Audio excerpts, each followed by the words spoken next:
მე ამჯერა და არ წარმომიდგენია რომ არსებობს პოლიტიკური ძალა საქართველოში გარდა გირჩისა და მხოლოდ გირჩისთვის ხმის მიცემა არის აი საბჭოთა კავშირის წინააღმდეგ ხმის მიცემა ზოგადად.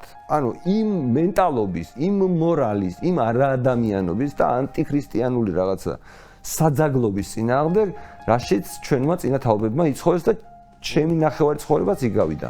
სადაც მოუწიათ ადამიანებს ცხოვრება და მეგონი შენ ძალიან სწორად აღნიშნე რომ ჩვენ დასდათ იმ ლუსტრაციის კანონიკა გვჭირდება, იმ სისტემის ლუსტრაცია გვჭირდება, რამაც ადამიანები ამ მდგომარეობამდე მიიყვანა.